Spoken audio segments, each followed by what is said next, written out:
Ultra করার পরে বলছে এটা ক্যান্সার টিউমার অপারেশন করে। Cancerous tumour. চারটা কেমো দেওয়াইছিলাম, কেমো দেওয়ার পরে অনেক অসুস্থ হয়ে গেছিল। বর্তমানে আপনাদের পেশেন্টের কি অবস্থা? আলহামদুলিল্লাহ এখন অনেক ভালো। আচ্ছা, আসসালামু আলাইকুম। আমি doctor ATM Rezaul Karim, cancer চিকিৎসক হিসাবে কর্মরত আছি গণস্বাস্থ্য হোমিওতে। আমি ডক্টর এস এম সরোয়ার স্যারের সহযোগিতা হিসেবে কাজ করতেছি এখানে দীর্ঘদিন যাবত। ক্যান্সার ভালো হয় না এই কথার কোনো ভিত্তি নাই, আমরা এই কথা আগেও বলতেছি এখনো বলি। সেই ধারাবাহিকতায় আজকে আপনাদের সাথে এমন একজন ব্যক্তি পরিচয় করে দেব যারা সুস্থ আছে বর্তমানে। তো সর্বপ্রথম ওনাদের সাথে একটু পরিচয় হয়ে তারপর বিস্তারিত কথা বলতেছি ইনশাল্লাহ। আসসালামু আলাইকুম। ওয়ালাইকুম আসসালাম। জি, কেমন আছেন আপনি? আলহামদুলিল্লাহ ভালো। আচ্ছা, পেশেন্ট হলো আপনার বাবু, তাই না? বাবুর নাম রাফি। রাফি। তার কি কি সমস্যা হয়েছিল আর কিভাবে আসলেন? ওর প্রথমে অন্ডকোষে টিউমার হয়েছিল। আচ্ছা, আমরা ডাক্তারের কাছে নিয়ে গেছিলাম, আলট্রা করার পরে বলছে এটা ক্যান্সার টিউমার অপারেশন করে। Cancerous tumour. আমরা অপারেশন করছি, অপারেশন করার পরে পরীক্ষা করার পরে ক্যান্সার ধরা পড়ছে। ও বলছিল কেমো দিতে, চারটা কেমো দেওয়াইছিলাম, কেমো দেওয়ার পরে অনেক অসুস্থ হয়ে গেছিল। আচ্ছা, এই ক্যান্সারটা ধরা পড়ছিল কতদিন আগে? 7-8 মাস আগে। 7-8 মানে ধরা পড়ার পর আপনি আমাদের এখানে চলে আসেন।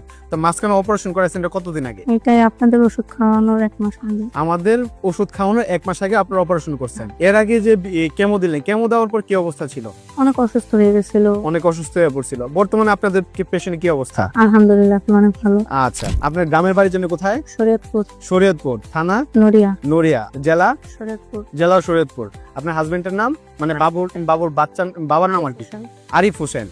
আচ্ছা, উনি কি করে? মালয়েশিয়া থাকে। মালয়েশিয়াতে থাকে, উনি প্রবাসী। সম্মানিত দেশবাসী, আমি ডাক্তার এটিএম রেজাউল করিম। আমি যার সাথে কথা বললাম, বাবু দেখতেছেন ঘুমিয়ে গেছে। তার টেস্টিকুলার কার্সিনোমা ছিল, মানে অন্ডকোষে টিউমার ছিল, সেখানে ক্যান্সার ধরা পড়ে। ওনারা আমাদের এখানে প্রায় 7 মাস ওষুধ খাওয়ার পর বর্তমানে সুস্থ আছে। যেখানে ওনারা টেস্টিস অপারেশন করানো হয়েছিল। অপারেশনের পর যখন তারা কেমো দেয়, কেমো দেওয়ার পরে আরো একটা দুর্দশা অবস্থার সৃষ্টি হয়। সেখান থেকে বর্তমানে ওনারা যে রিপোর্ট করে নিয়ে আসছে, রিপোর্টগুলো সম্পূর্ণভাবে আলহামদুলিল্লাহ ভালো আছে, আপনারা দেখতে পারেন। সেই সাথে সাথে ওনার পরিচয়, ঠিকানা আমরা সবকিছু বললাম, আবার আমরা জেনে নিব ইনশাল্লাহ। ইভেন সেই সাথে যদি আপনারা দেখতে পারেন যে রোগীর ব্লাডের রিপোর্টটা, এটাও আলহামদুলিল্লাহ খুব ভালো আছে। বিশেষ করে আপনারা যদি আমাদের চেম্বারে আসেন, আমরা প্রায় 40 জন ডাক্তার এখানে নিয়োজিত আছি। সেই সাথে আমাদের মেডিসিন সেকশন আলাদা, আমাদের সামারি সেকশন আলাদা, এবং আমাদের সাথে বর্তমানে এমবিবিএস ডাক্তার সহ বিএচএমএস ডাক্তার আছে, এবং সরকারি হোমিও ডাক্তাররাও আছে। তো আমাদের সাথে যারা কাজ করতে সবাই খুব অভিজ্ঞ ব্যক্তি।